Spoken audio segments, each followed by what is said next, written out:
Bueno, buenas tardes a todos. En primer lugar, agradecer la invitación, felicitar en nombre del Chapu a todo el equipo que lo hizo. La verdad que el Chapu es tenaz, es previsor. Hace por lo menos 8 meses que me contactó y no dejó de asegurarse de que estaba firme hasta media hora antes de llegar. Así que lo felicito por ese espíritu y esa tenacidad. Y aprovecho para felicitarlo a Ignacio. Me pareció brillante la presentación. Más allá del contenido, el contenido está bueno, pero me pareció brillante la actitud. Así que ojalá que lo podamos clonar y que haya muchos Ignacios que tanto necesitamos. Bueno, ya hay algunos.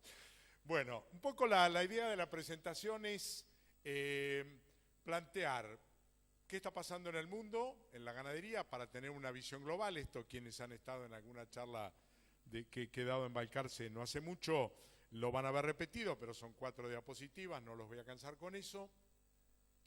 ¿Qué cambios se han generado en la ganadería desde que efectivamente se quitaron los palos a la rueda de las exportaciones y el panorama nos vuelve a poner otra vez en la autopista del mundo? Y la tercera es, ¿qué es lo que yo estoy viendo? ¿Por qué creo que el 2017 es un año bisagra para la ganadería? Y termino con algunos comentarios que tienen una parte, digamos así, de voluntarismo, de vocación y amor por la ganadería, pero creo que para esta zona los sistemas mixtos, la verdad que son fenomenales, pero se los cuento al final.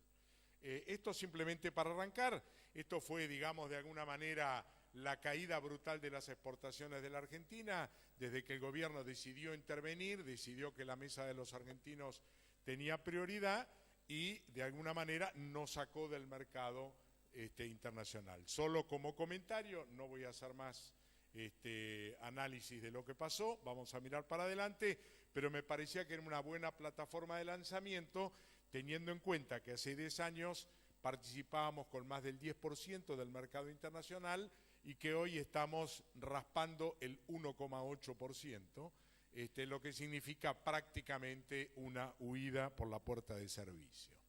En este contexto, la pregunta que me hago y que les voy a contestar en 3 o 4 diapositivas para ponerlos en el entorno de qué pasa en el mercado, digamos, después de 10 años, ¿con qué mercado nos vamos a encontrar? Y en este sentido, 4 conceptos, 2 de demanda, 1 de oferta y 1 vinculado a aspectos que se visualizan como positivos para actividades ganaderas más intensivas. El primero, básicamente, que, digamos, el consumo continúa avanzando en términos de demografía, cada vez hay más gente que consume, esto vale para cualquier producto, pero hay sí un aspecto que debo recalcar y rescatar y que después lo vamos a ver en un par de gráficos. Lo que se nota como revolucionario, como importante, digamos así, como el cambio profundo que se está dando en el tema de la demanda de carnes en general, es este desplazamiento de personas que viviendo en medios rurales se autoabastecían de su propio alimento, que van a vivir a ciudades, que triplican o cuadriplican o quintuplican sus ingresos y que empiezan a demandar productos de mayor valor y mayor precio, con particular atención a las proteínas animales. Este cambio que dicho así suena casi utópico, cuando uno lo pone en términos numéricos, solo en China hay una Argentina completa que sale de los sectores rurales y que se va a vivir a las ciudades. Es cierto que China es muy grande, pero una Argentina completa por año que cambia, digamos, su patrón de consumo y su poder adquisitivo tiene un impacto a lo largo de los años fenomenal.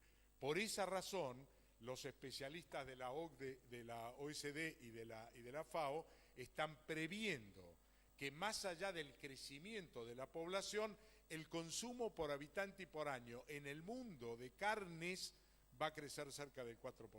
Y eso es una cifra que pónganle los ceros que quieran. Estamos hablando de 8.000 millones de habitantes que van a consumir 4% más de carnes de las cuales el 20% en el promedio son carnes vacunas. De forma tal de que, para resumir en una píldora, diría, la demanda de carnes y de carne vacuna en particular va realmente a una velocidad que difícilmente la oferta pueda alcanzar y satisfacer por razones que hemos estado viendo durante el día de hoy, la competencia por los recursos, la competencia por el suelo, las limitaciones que generan los líderes mundiales respecto de la emisión de gases de efecto invernadero, por miles de razones, así como la demanda va por ascensor, la oferta va por escalera. Razón por la cual, digamos, este desfasaje entre demanda y oferta insatisfecha o insatisfactoria arbitrará con los precios. Con esto resumo un poco, en pocas palabras, que nos encontramos frente a un escenario de demanda mundial y de precios francamente muy estimulante para la ganadería, sobre todo para un país que tiene casi todo por dar.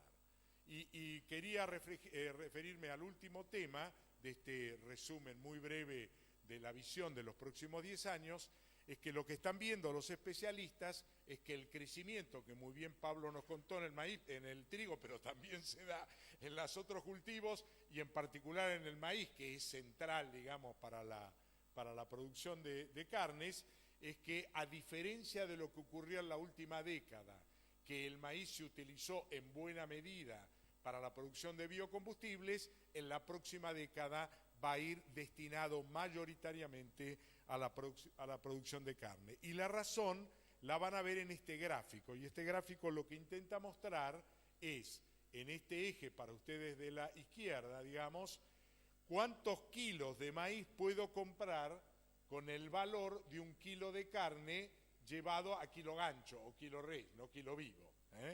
Y la verdad es que en la última década se pudo comprar entre 15 y 18 kilos de maíz, es decir, una cantidad importante, pero referida al valor del producto final, en muchos casos estaba muy ajustado el margen para poder hacerlo. Y prevén para la próxima década una mejora significativa en la relación precio-carne, costo-maíz. Esto, si uno lo mira desde una visión holística y la pone en la, digamos así, en la perspectiva de la necesidad de la Argentina de intensificar los modelos y de, digamos así, sumar los aportes que pueda hacer la agricultura y agregarle valor al grano, la verdad que es una noticia fenomenal. Ojalá que se cumplan estas proyecciones.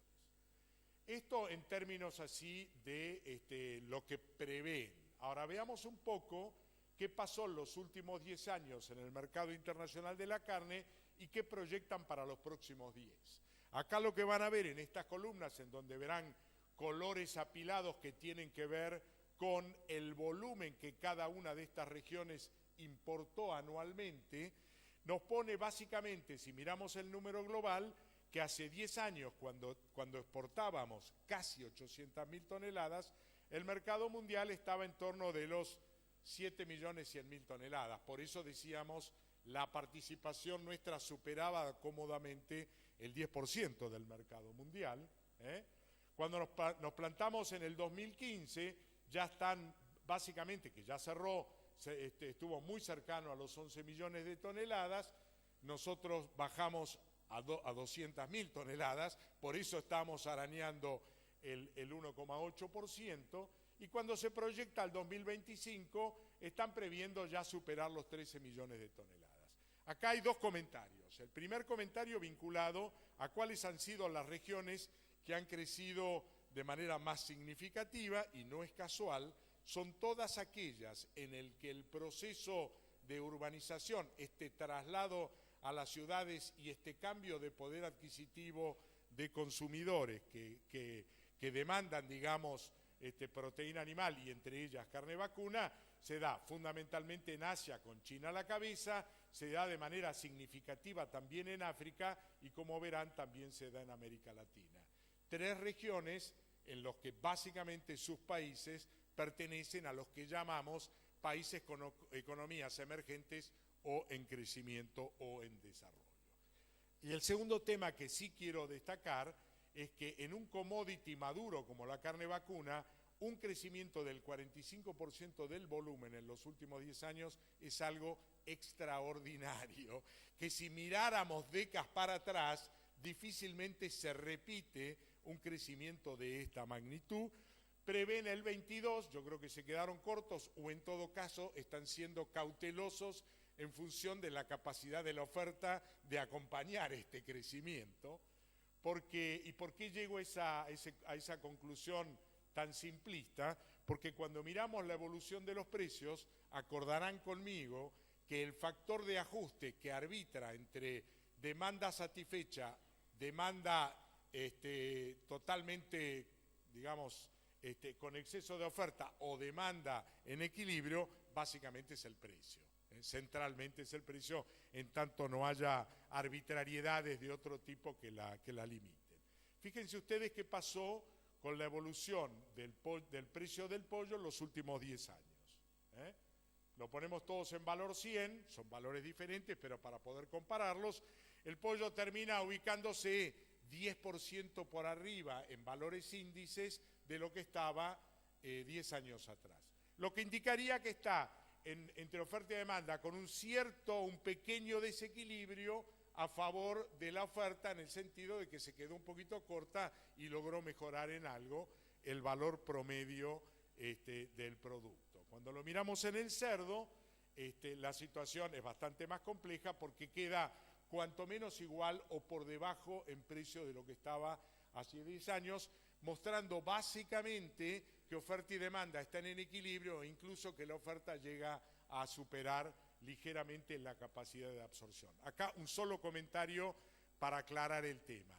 China, que es el principal consumidor de carne de cerdo, es autosuficiente en carne de cerdo, entre otras cosas gracias a la soja que le mandamos de acá, pero bueno, en todo caso explica de alguna manera por qué estos precios no han superado. Ahora, si recuerdan que les mencioné que en los últimos 10 años el volumen del comercio subió el 45% y ahora les cuento que el precio quedó 60% arriba, coincidirán conmigo que la demanda se encuentra claramente insatisfecha. En este punto digo siempre lo mismo. Si logran comprender que ahora que nos pusieron otra vez en la autopista del mundo, nuestro mercado ya no se limita a los 43 millones de argentinos y que lo que viene es el desafío para tomar protagonismo y capturar esa oportunidad en el mundo, yo me podría ir ya, largo el micrófono y me quedo satisfecho.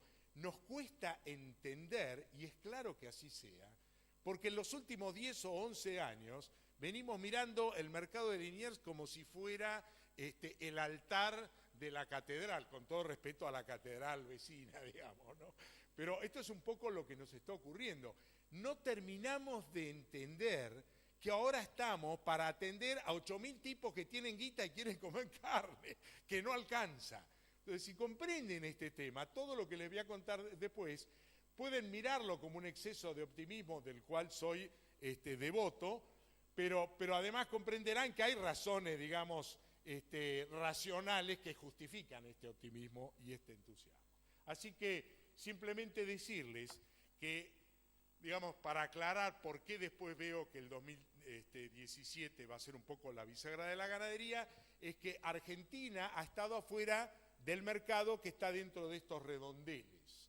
Y estos redondeles son ni más ni menos que el mercado de Estados Unidos, Canadá y México, de los cuales a nada, esta semana están llegando los auditores, y si Dios quiere, para fin de año, primeros días o el mes de enero, tendremos la aprobación para volver a Estados Unidos y Canadá. Ese mercado representa más del 22% del mercado mundial de carnes.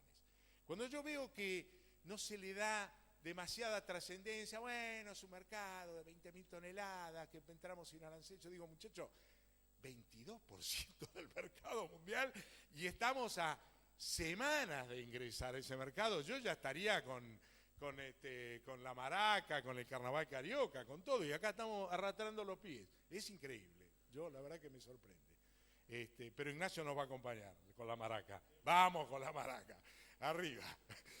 Es fenomenal, la verdad que es fenomenal. y entrar a ese mercado. Además nos ponen la plataforma de ir a los otros dos circulitos.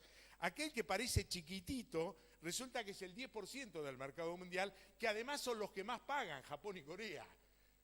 Y Japón y Corea habrán visto que vino el primer ministro japonés. No es casual que venga. Obviamente no vino a comprar carne, vino a comer carne. Pero ya se habló de este tema, ya se lanzó la propuesta, y con Corea también. Y los últimos es Indonesia y otros países del sudeste asiático. Pero cuando uno suma todo, Argentina ha estado ausente en el 35% del mercado mundial, que es el que más paga. Así que, muchachos, yo les cuento que dentro de unos meses empezamos a transcurrir, además de todo lo que les conté, este mercado, del cual estábamos afuera. ¿Se puede o no se puede ser optimista? Después, por supuesto, estamos nosotros. Pero eso es otro par de mangas sobre el que no voy a hablar. Vamos a ver un poco qué pasó cuando el productor se le confirma que efectivamente ahora puede volver al mundo. Entonces, lo primero que hace es entender que junto con la vuelta al mundo de las carnes también hay una vuelta al mundo del maíz. Y por lo tanto ya no tiene el subsidio que tenía. Los muchachos del cerdo se quejan mucho, se quejan, ahora no porque el precio les cierra bien, pero se quejaron de que cómo podía ser que le sacaran el subsidio al maíz, que ahora me encareció el precio de la carne. Somos fantásticos, no nos gusta una. Bueno, pero ahora digamos, a competir. ¿Y a competir cómo? Y puedo exportar y ahora el maíz lo tengo que pagar lo que lo tengo que pagar, gracias a Dios, si no me quedaba sin maíz y sin campo, porque además no íbamos a hacer rotaciones, con lo cual, digamos, todo para mí en positivo, pero esto me indica que ahora el proceso de terminación y los kilos que gano a corral me dejan márgenes finitos. Tan finitos que en algunos casos, dependiendo del costo de reposición, hasta incluso me pueden dar negativo. Por lo tanto, ahora enfrento un modelo en el que tengo que agregarle el proceso de la recría pastoril con suplementación, con ¿no es cierto?, digamos, como dice Darío, que no le falte nada al bichito, pero básicamente a un costo de por lo menos la mitad de lo que me cuesta en el corral, para poder absorber el costo de reposición y el margen finito del final, con un agregado. Empezamos a retener los terneros. Primero las hembras, livianas, terneras y vaquillonas, que es lo que se ha dado hasta ahora, y yo diría, le pusimos unos kilitos más a los novillitos que estaban encaminados o a los terneros, pero el proceso de retención se va a dar a partir del 2017 de machos, y ahí veremos el impacto que tiene en la oferta y el impacto que va a tener en el precio del ganado de los próximos por lo menos 2 años, hasta que el sistema empiece a cubrir un poquito más la demanda, lo cual suma en términos de rentabilidad una oportunidad muy interesante. Y por último, y no menor, es claro que la industria no ha arrancado. No ha arrancado. Este año vamos a exportar 230.000 toneladas. La verdad que el día que el gobierno anunció que sacaba los palos a la rueda, yo imaginé que íbamos a subir por lo menos 100.000 toneladas de exportación.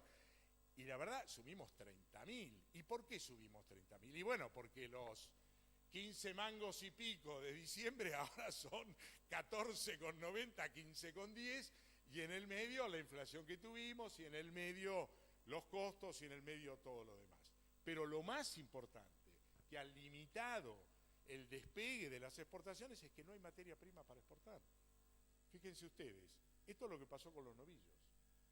Porque cuando uno habla de la década pasada y de la pérdida de los stocks y qué sé yo, a veces omite decir que la pérdida más grande que tuvo la ganadería argentina es que dejamos de hacer novillos. Es decir, destetábamos un poquito más, un poquito menos en función de cómo venía el clima, 62, 63, 61, 57 los años de sequía, pero en vez de faenar con 450, 420, 430 kilos, faenamos con 320, 330, 340.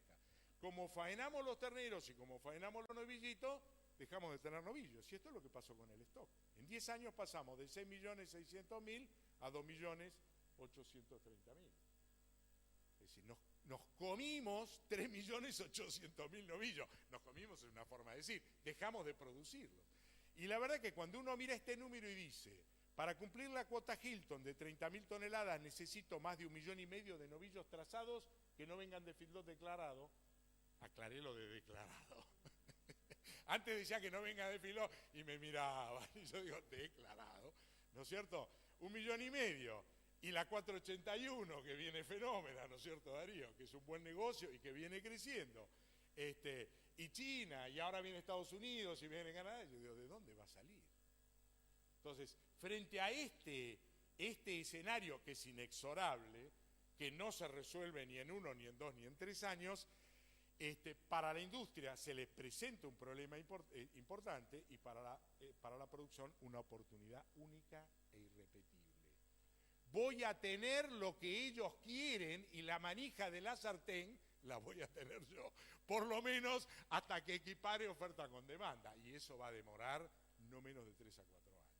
Así que piénsenlo si alguno está interesado en volver a las recrías con destino a un novillo de exportación, no demasiado pesado, 430, 440, palo y a la bolsa. Esto de alguna manera es lo que ha pasado con los volúmenes totales de carne, digamos, púrpura es lo que fue al consumo interno, esto que fue a la exportación.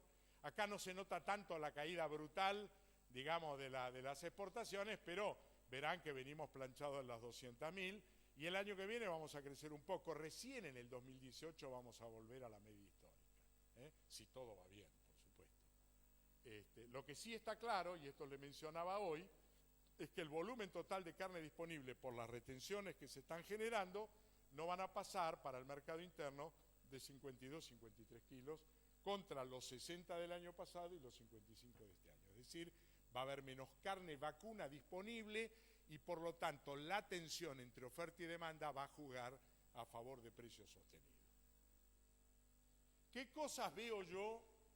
¿Por qué soy optimista? Después, aparte y sin el micrófono, les puedo contar las otras cosas, pero no era la misión de esta charla.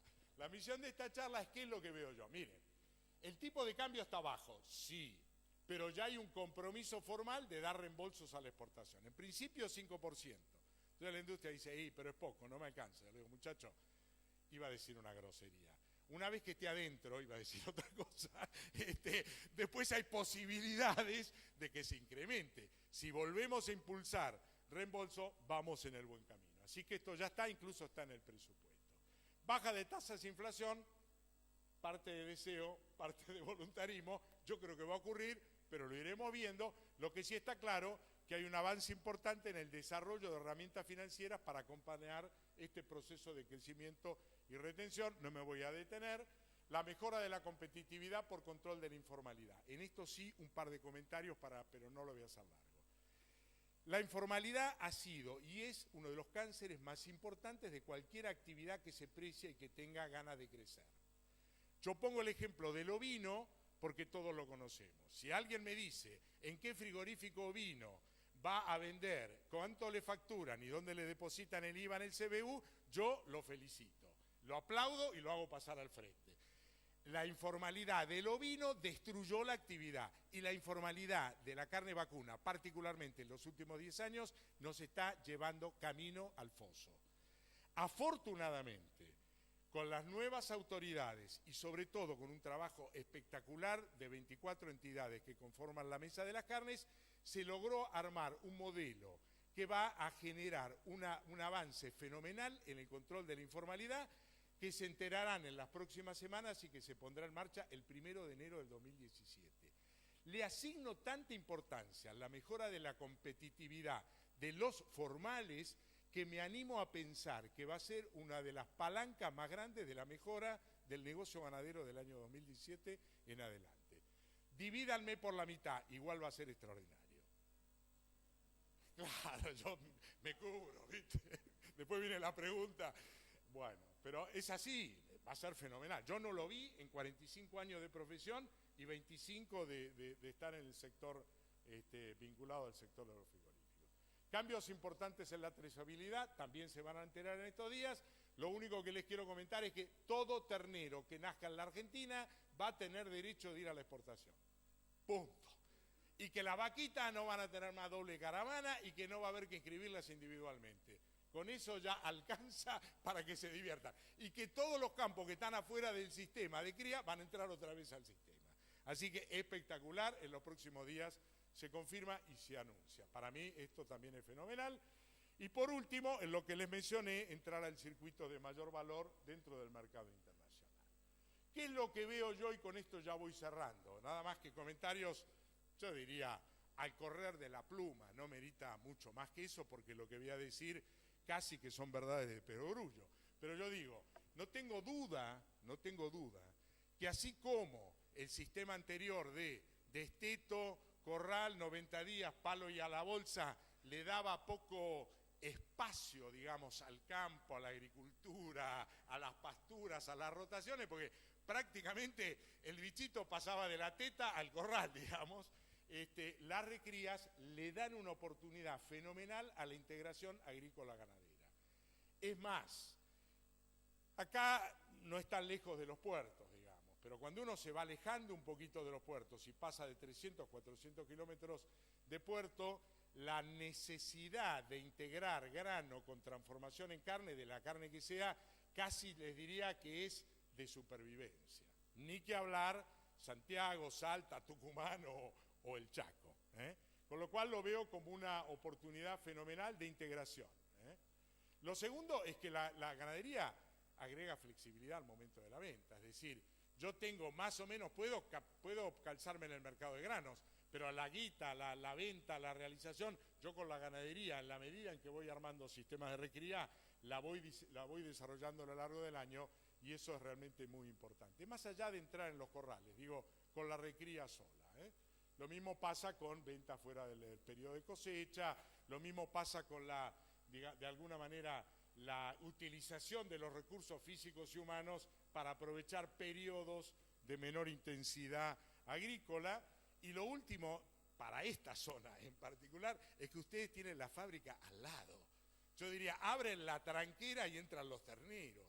Esto es algo que no se da en todas las zonas de la misma magnitud, con la calidad que tienen y el acceso al costo. Con lo cual, yo diría, desde comprar los terneros hasta integrarse en capitalizaciones con gente que haga recrías pero que no tiene los recursos forrajeros necesarios, o miles de otros esquemas creativos que se les puedan ocurrir, veo como una extraordinaria oportunidad la integración agrícola-ganadera en cualquier zona, en particular para esta.